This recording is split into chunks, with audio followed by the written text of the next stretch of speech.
catch this question. Do you know that there is a part of you that is constantly talking with God, and that you don't hear it? There is a part of you that is constantly talking to God, a part of your mind that's talking to God, which is very different than this conscious mind that you and I are talking to with going back and forth. This part isn't known to you unless that part wants you to know that it's going on. And we're going to get a demonstration of how your soul talks to God. Because the way my soul talks to God is the way your soul talks to God. We're all one with each other. You know that from Scripture. Jesus saying in, is it John 14, that I'm in the Father, and I'm in you, and you're in me, we're one. Well, if all of us are doing that, we're all one with each other. So if my soul's talking to God, so is your soul talking to God. It's going to be the same kind of conversation, because God made our souls to be conversant with Him or her. And so there's examples of this in the Footladder of Notes Divine. Now, for those of you maybe who haven't seen some of the other spots that we've put up on our YouTube, Healing Aspirations, the point is made within it that God spoke with me, dictated to me this Footladder of Notes Divine, and it still goes on every day. It's been going on for 12 years, and you'll find it on the website, ChristianLaityFoundation.org, L-A-I-T-Y, ChristianLaityFoundation.org, and I'm going to be quoting from it. And in case you decide, I'm going to look at this too, after we're done, or for all I know, you can drag it up in some way. I have no idea what you can do while we're talking to each other. But it's numbers 27, 28, and 29. Two of them are my soul talking to God, and the last one is God talking to my soul. They're having a wonderful tea time or something, and I don't know about it, except suddenly they let me in on it, and I hear what's going on between my soul and God speaking. And it's marvelous, because you now know that there's a part of you that is in touch with God, has never changed, is right there. God's right there with you in that soul. And when you listen to this, you hear the healing qualities that are going on between our soul and God. Ready? Here we go. My soul has apparently gotten to the point at this, what I'm reading with you, that my soul has thrown its sponge in on itself. Now, why it did that, that's for another chapter. That the soul throws the sponge in, it just knows nothing's working out, and there's only one way, and that is to be able to turn to God. It's like hitting bottom, or let go and let God. You know the phrases. Apparently, this is where this is at. And so take a listen, because I'm going to be asking you, would you want to do what my soul is doing here? Would you want to do this? Because that starts a conversation between us. So here goes my soul.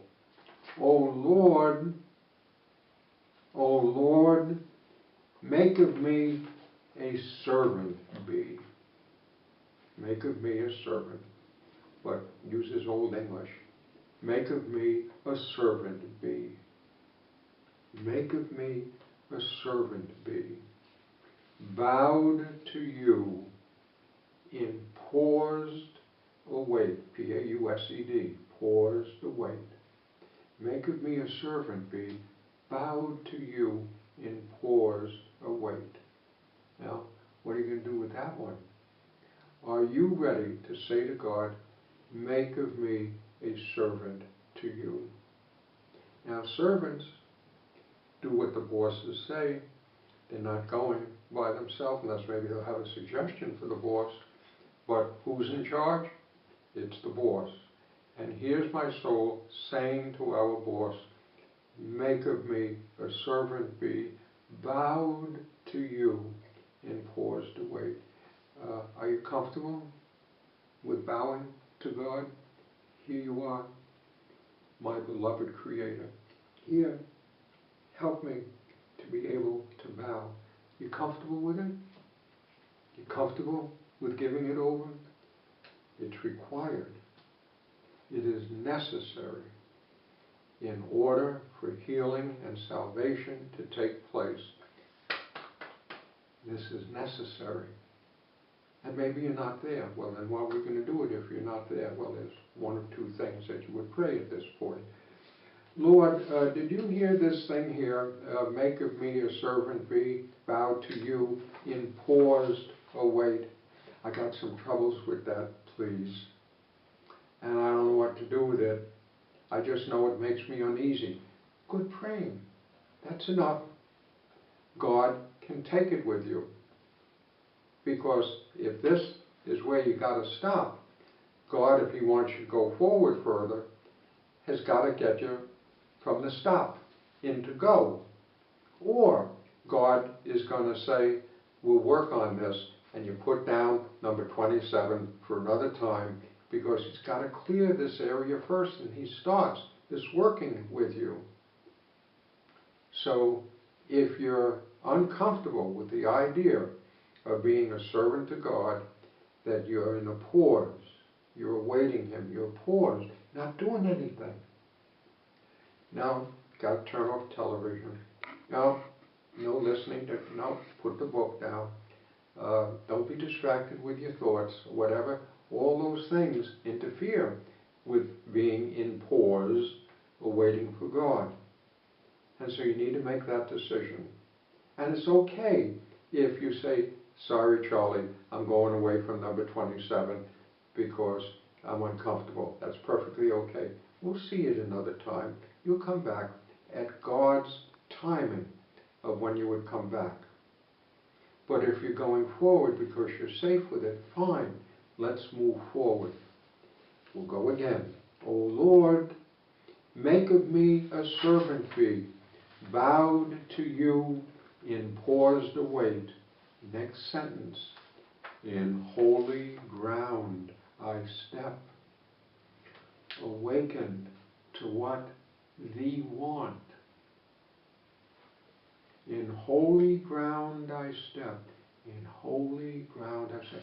You have just entered holy ground. In holy ground I step. God has let you know that you moved into holy ground. In holy ground I step, awakened to what thee want. He is awakening you.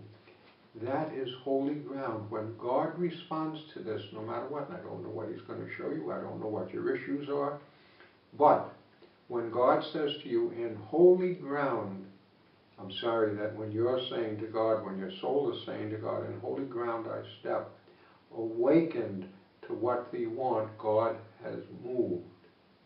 In holy ground I step, awaken to what you want. You're now beginning to get an answer from God.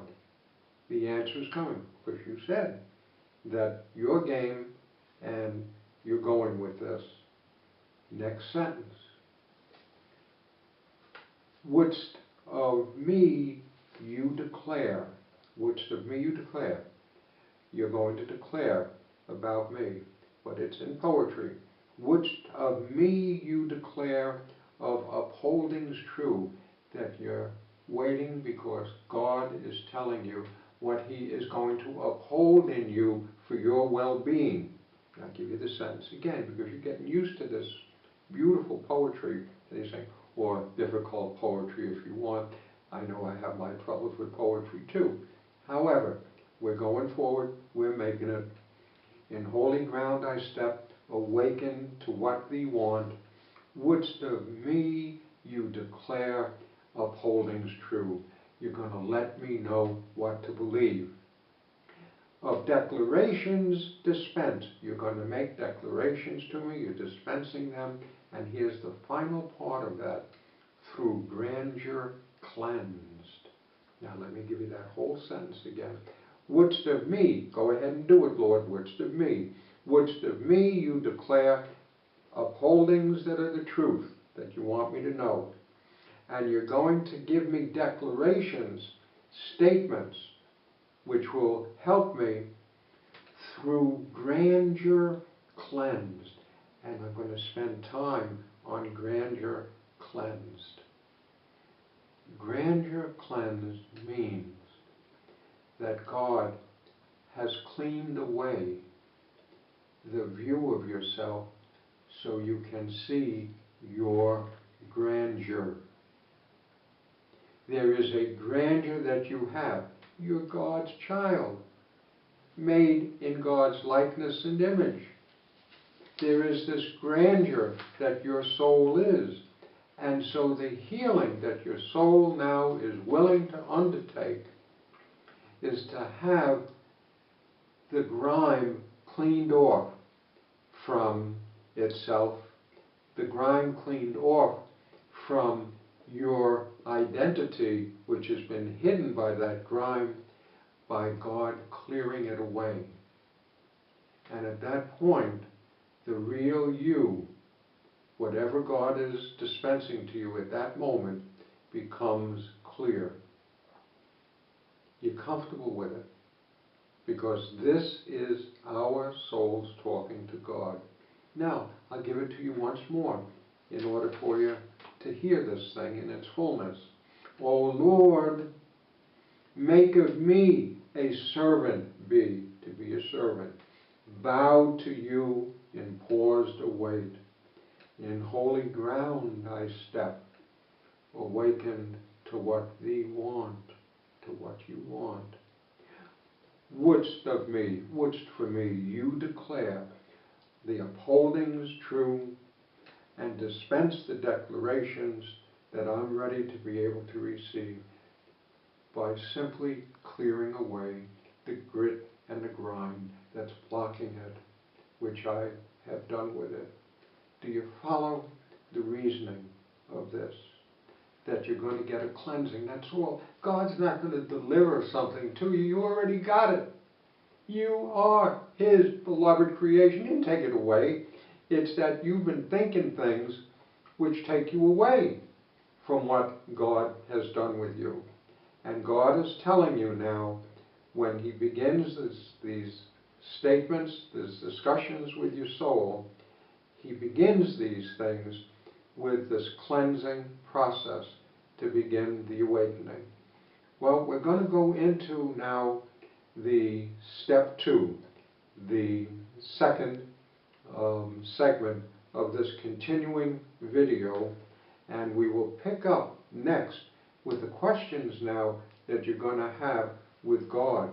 And I'll give you a little hint of it in case you want to decide to move to the next one. One of the things that you're going to ask of Lord, what wouldst thee have of me? What kind of task? What kind of difficulties? Well, you'll find out when we go into the second segment of this discussion.